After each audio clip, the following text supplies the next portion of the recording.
All right, everyone, welcome back. Happy Wednesday. It's Tuesday for me, but it's gonna be Wednesday for you when we are going over all this, right?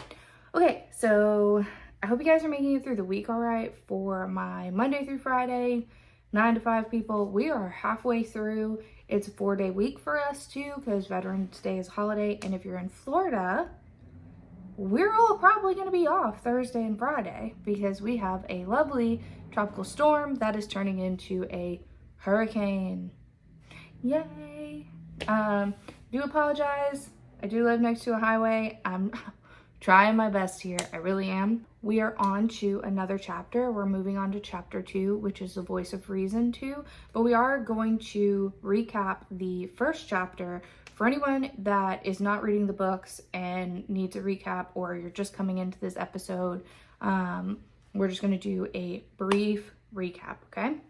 When we last saw The Witcher, he was in Wyzum. He went to Wyzum because he wanted to see if the proclamation of King Foltest was true, right? So King Foltest had an affair with his sister, which they then bore a child.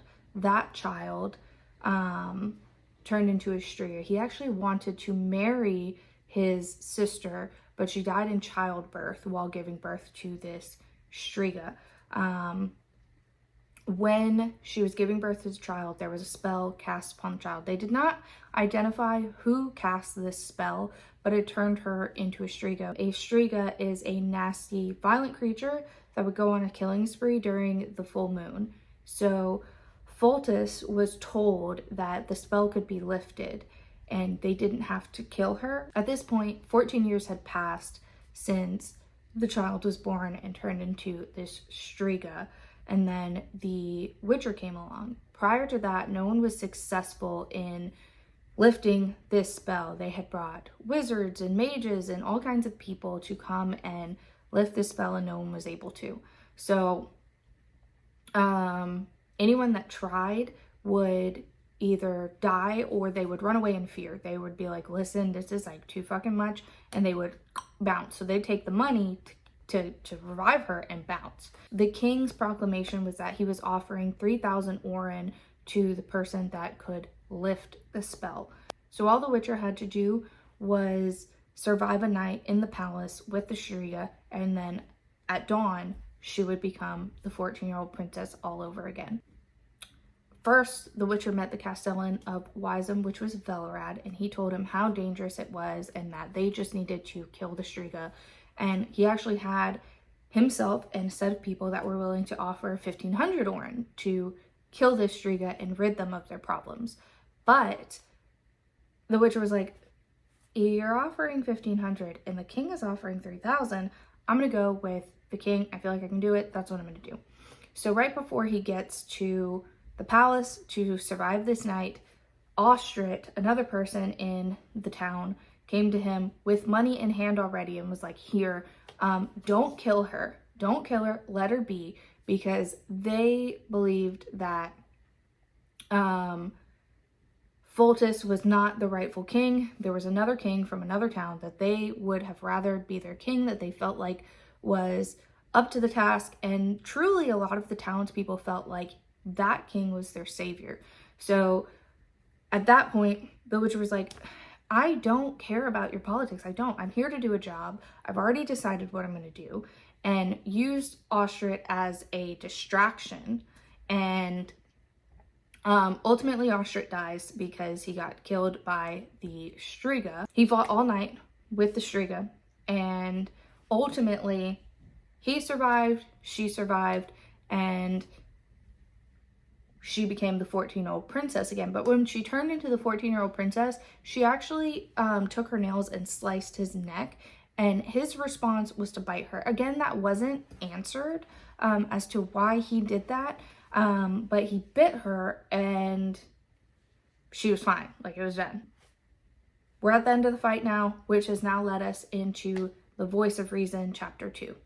So we're going to get on with chapter 2 now, which I really, really enjoyed this chapter. It was riveting. There was no dull moments. It wasn't boring.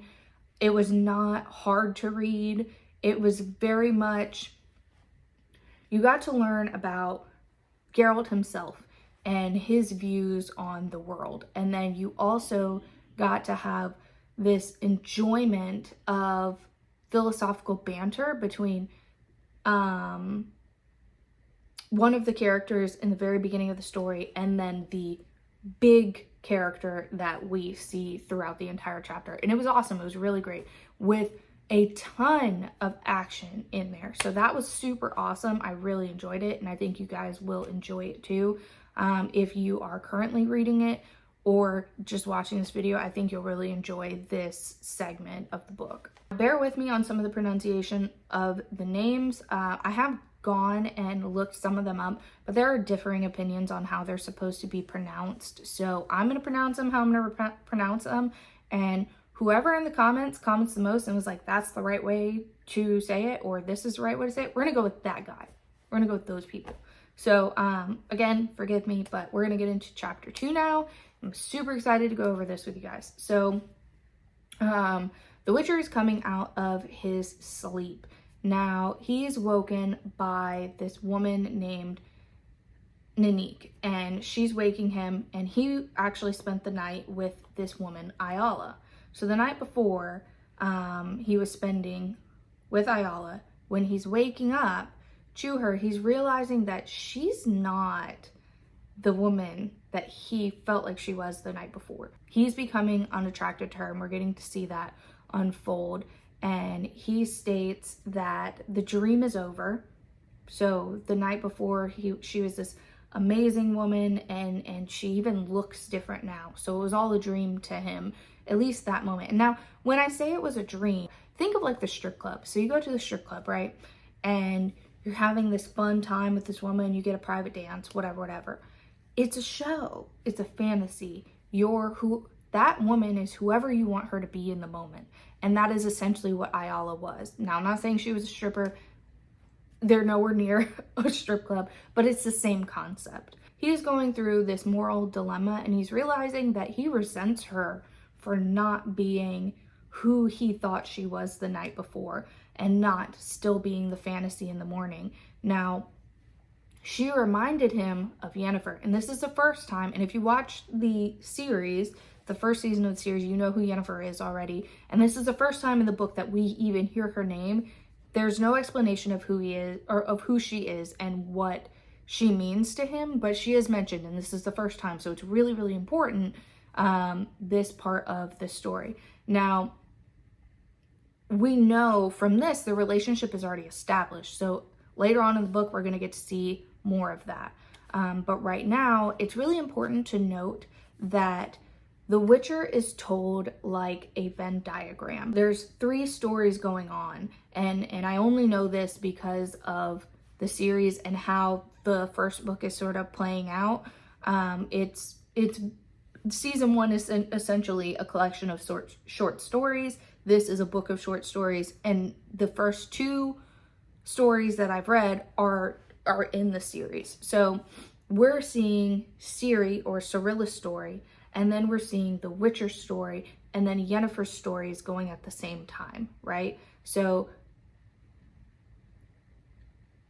at some point, Yennefer and Geralt cross paths, and then Ciri and Geralt are crossing paths, and then Yennefer and Ciri, to a degree, cross paths, or at least bits and pieces of their story is starting to connect, and then they all cross paths. So this story is not being told linearly, so there's a lot going on, and it's important to read each story as just the story and enjoy the story in the moment and take note of things as you go that you think will be important. There's little key pieces in there that as you're reading, you're like, oh, that is important, or that was symbolic, because it does end up tying together later. And we can sort of see this with the fact that he said in the second chapter, knowing we haven't met Yennefer yet, that this woman reminded him of Yennefer.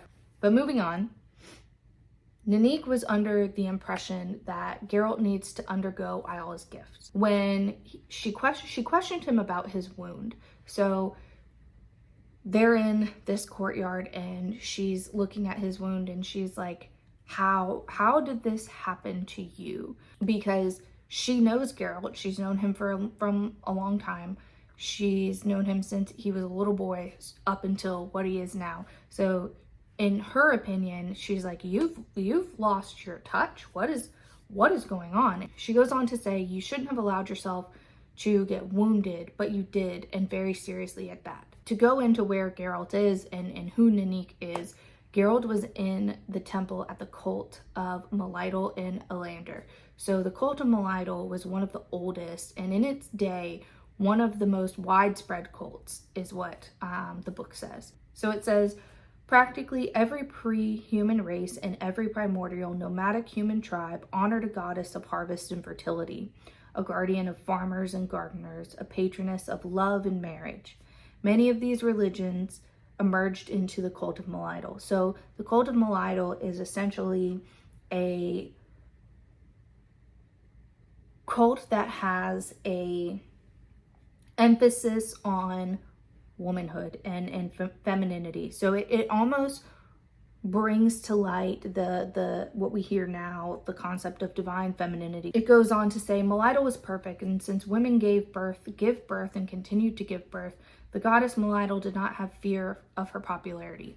So the goddess of Melitele knew that her cult would stay in existence for a really long time because of its emphasis on femininity. They created midwives. They had a huge emphasis on motherhood and children. So, and providing care for children. So they also created teachers and gardeners and those kinds of things. So Melitele was like, listen, all the things that we believe in and the things that we feel hold this society up are never going to stop. Childbirth isn't going to stop. We're always going to need midwives to help the mothers through birth, to help the child come out safely. We're always going to need nurses. We're always going to need food. We're always going to have to respect nature so that we can get food, so that we can have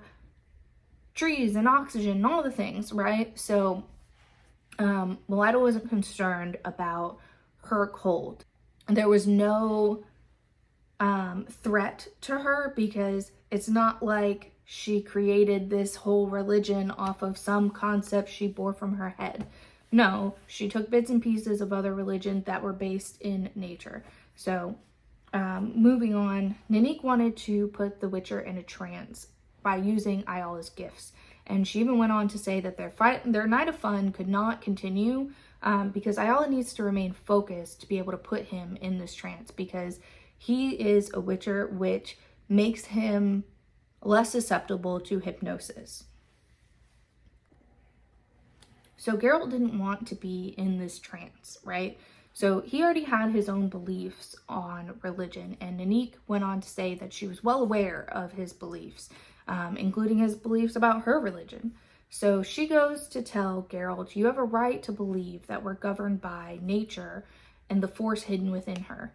You can think that gods, including my Melitele, so including her god, are merely a personification of this power invented for simpletons so they can understand it better or accept its existence. So she goes on to say, according to you, that power is blind. But for me, Geralt, faith allows you to expect what my goddess personifies from nature: order, law, goodness, and hope. So Geralt expresses to her, I understand your faith.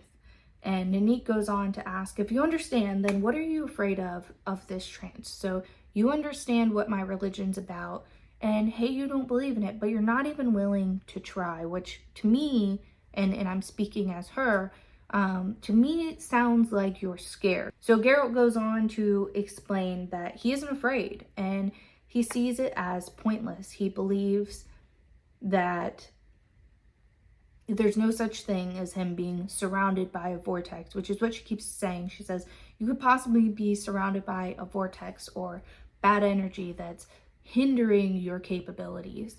And he says, absolutely not. I don't believe in that. And on top of that, he's not even willing to open the door. So if he goes into this trance and feels like this is true, he wouldn't like to open the door to find out what this bad energy is. And he's like, why would I want to open that up?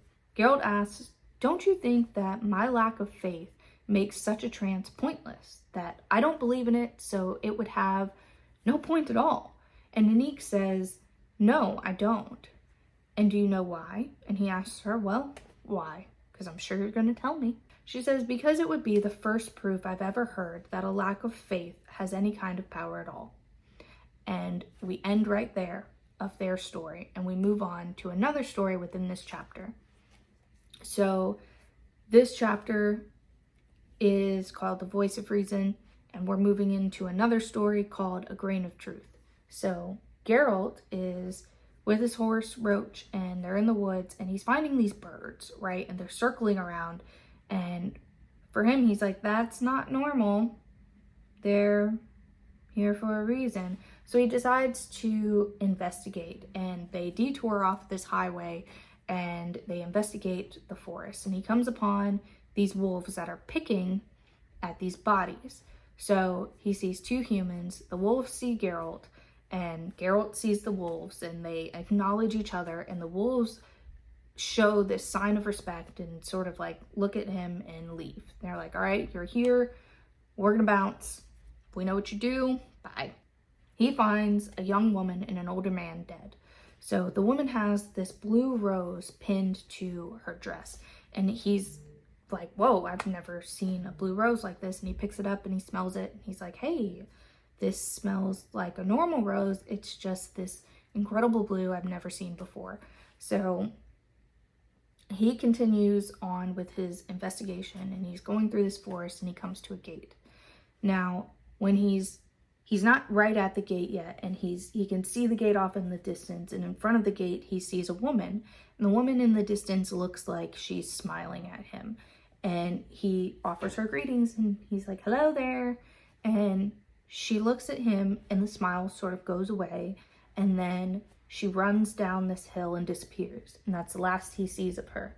So he approaches the gate, and this part is super cool because this is the first time that we see, well, it's not the first time, but we saw it in the last chapter, but this is the first time after watching the series and it making a little bit more sense, his control of the horse, because we all know about horse sense, right? This has been talked about, that horses can sense energy, so they sense bad things coming and they freak out, or like the studies they have with the children with autism, that they calm down and they connect with the child and all these kinds of things. So it's interesting that in the series you don't see a lot of that, and he sort of just pets Roach and says, calm down, or it's okay, or whoa, chill out, or something like that.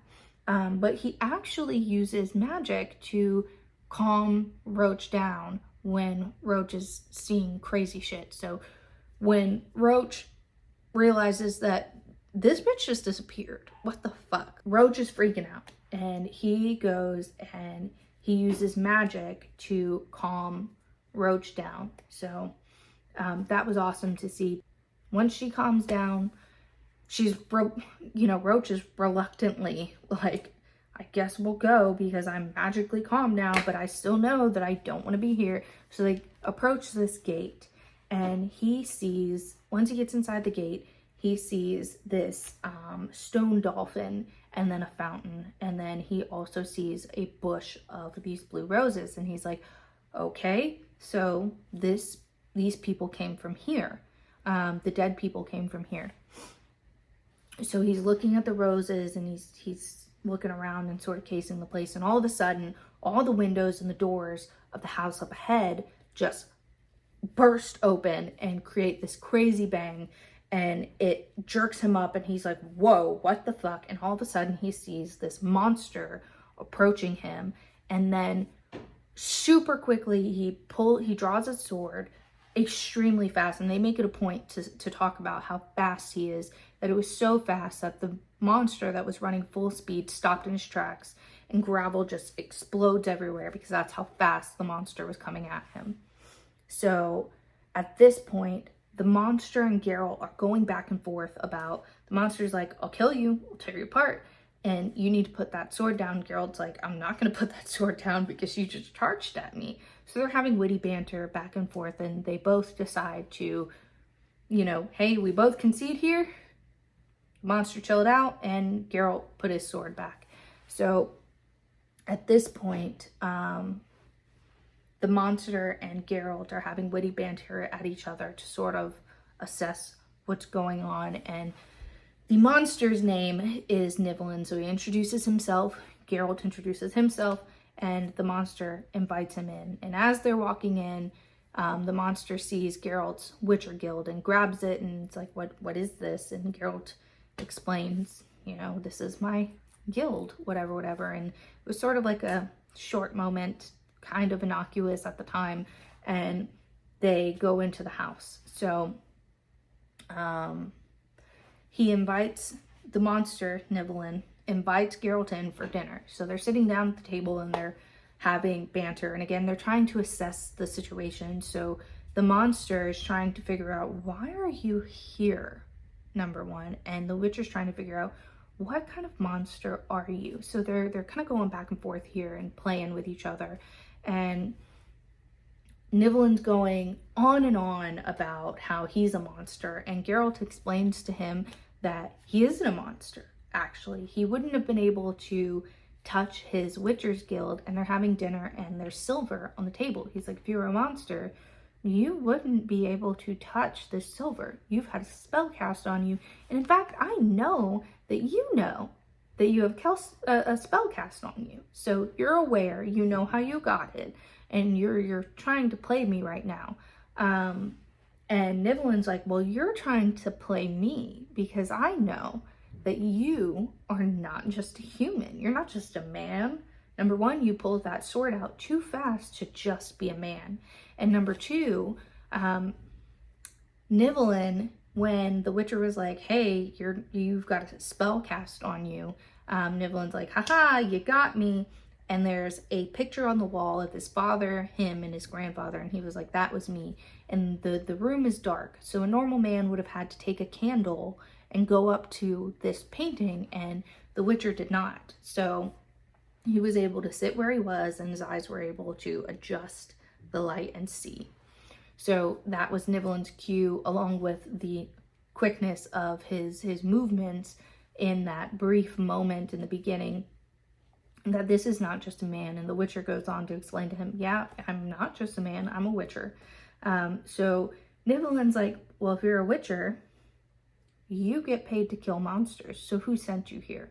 And Geralt's like, no one sent me here, I'm lost. Which, of course, he's not actually lost, he was investigating, but no, he's right, no one did send him here. So, again, they're engaging in banter to sort of figure out what each other is doing. So Geralt goes on to explain that this spell can be broken, and Nivellen's like, I don't want it broken. Why would I want it broken?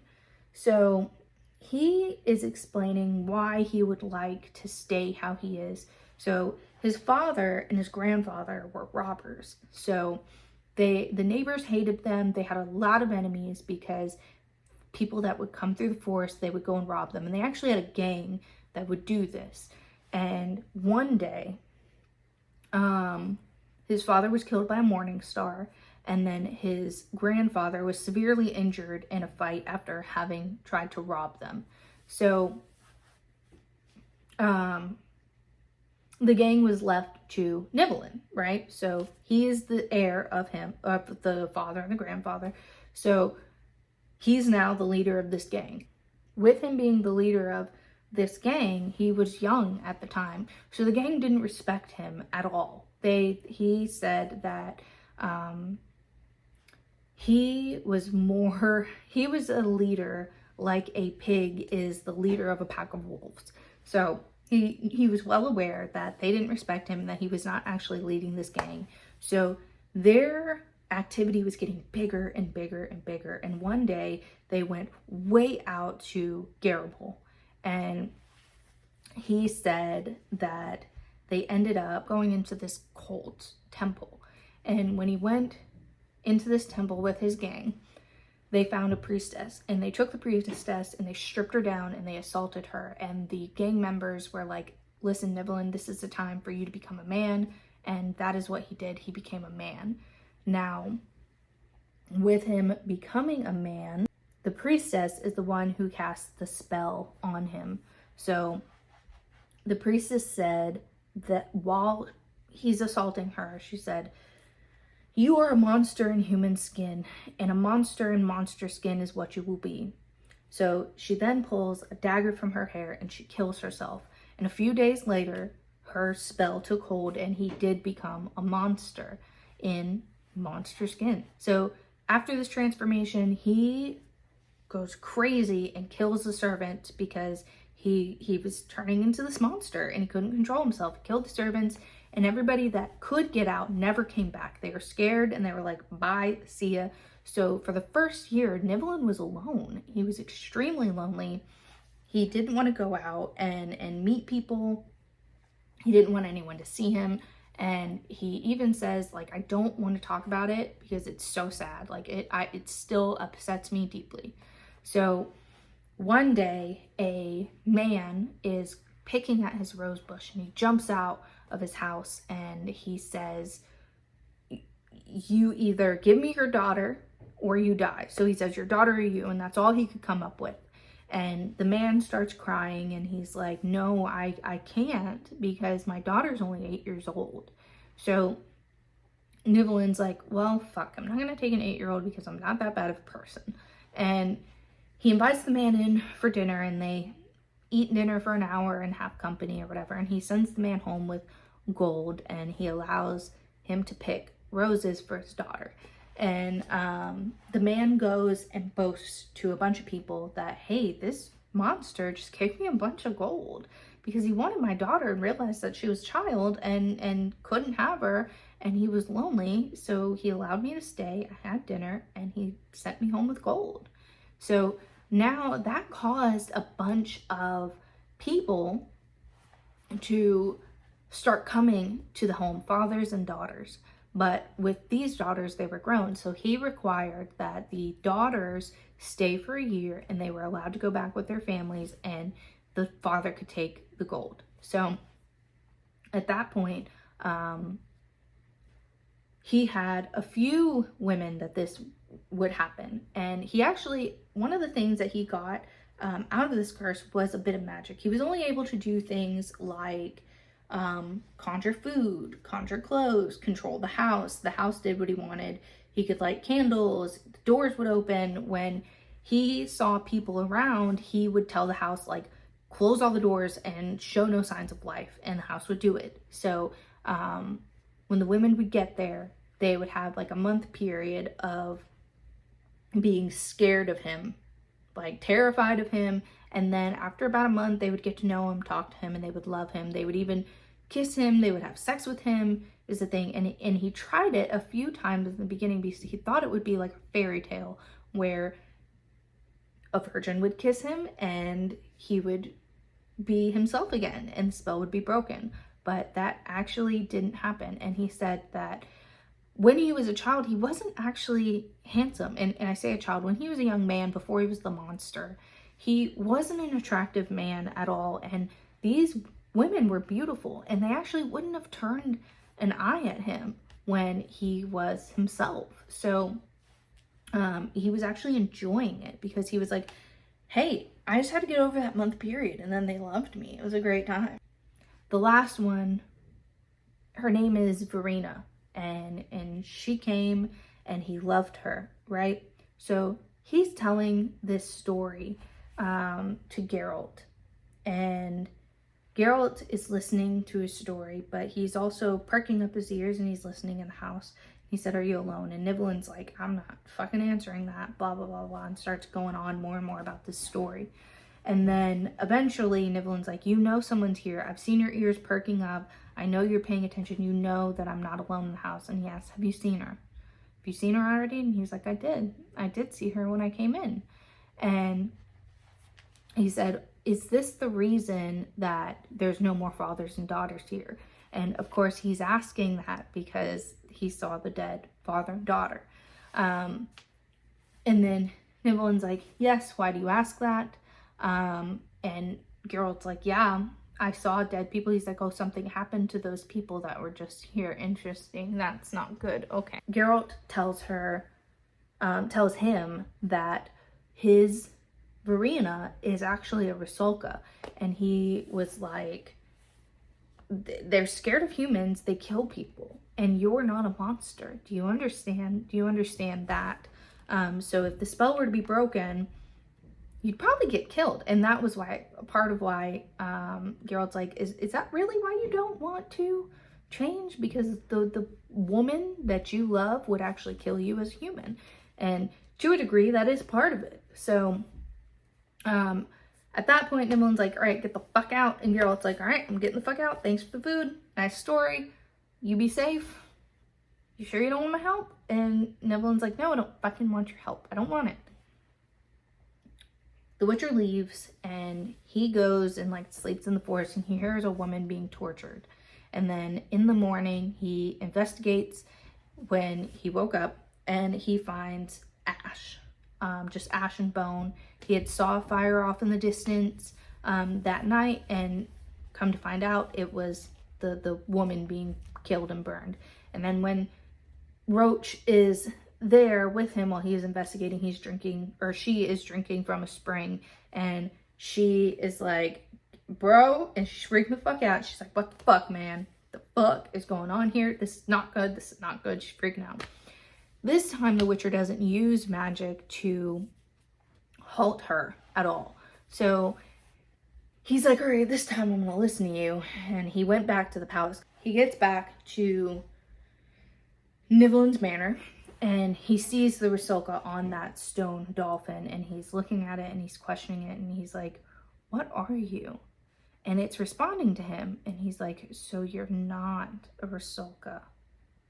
Are you a vampire? And she's like, no. Like, she didn't say no, but she's shaking her head, and she's like, no. And then all of a sudden the Witcher's like, you're Bruxa, and jumps with his sword and starts fighting this thing. Now this thing is giving him a run for his fucking money, right? Beating his ass.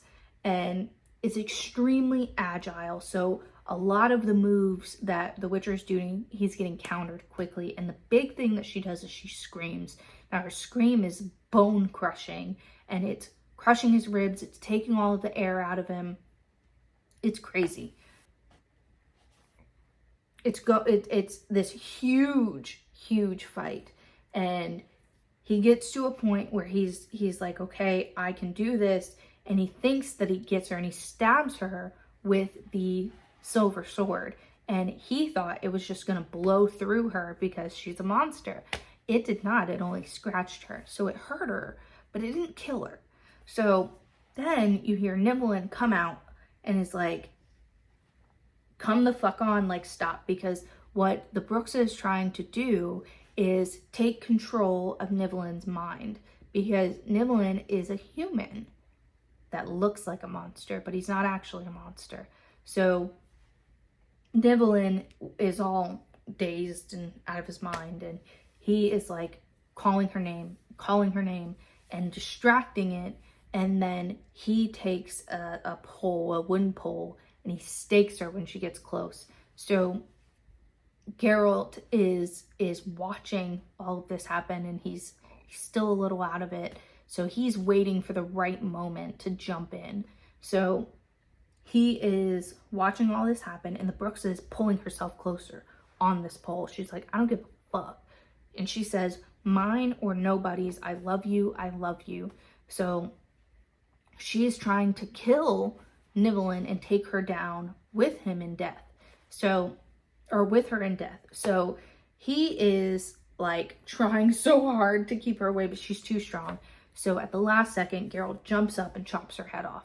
And then the spell is broken. So Nibelung's like, I don't understand. Like, I don't understand. I'm not understanding how, after all this time, I have not been able to break this curse, but with this monster, and you killed it, the curse was broken. I don't understand. So Geralt's like, come on, like, I'm trying to get us medicine, come on. And Nibelun's like, no, you have to answer my question because you broke the curse. How did this happen? So Geralt says to him, and this is such a beautiful, beautiful line. He says that there's a grain of truth in every fairy tale, love and blood. They both possess a mighty power. Wizards and learned men have been racking their brain over the years, but haven't arrived at anything except that it has to be true love. So with all of these women that he had come to his home, it wasn't true love. He didn't love them. He was trying to break the curse. So he was enjoying them and they were enjoying him, but it was all this ploy. But with Verena, he loved her. He did love her. And that was why he was like, I don't want to change because she's going to kill me, number one. And number two, I love her. So he fell in love with her. The Bruxa loved him too, and loved him so much that she was trying to get rid of the human aspect because, like Nibelun, he's like, hey, I can't turn into a human because I'll lose you and I'll lose my life at the same time. So that's a no-go. So I'm going to stay a monster. And she's like, I want you, I love you, but you're a human. So we got to get rid of that human part. That's got to go. And it was true love in the end. So it was great because that line connected to the name of the story. And that is the end of Voice of Reason 2. Again, I thought this was a beautiful, beautiful story.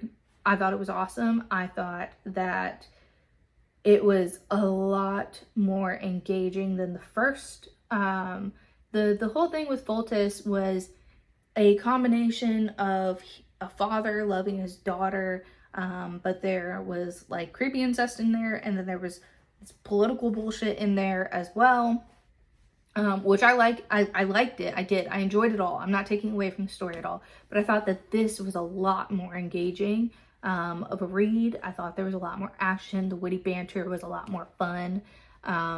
The whole religion aspect was cool too. I thought that was interesting because you get to sort of see where the Witcher stands, and that was fun. You also got to see the Witcher be challenged intellectually from both Nibelun and Nanique. So that was great, and that is all I have for you guys.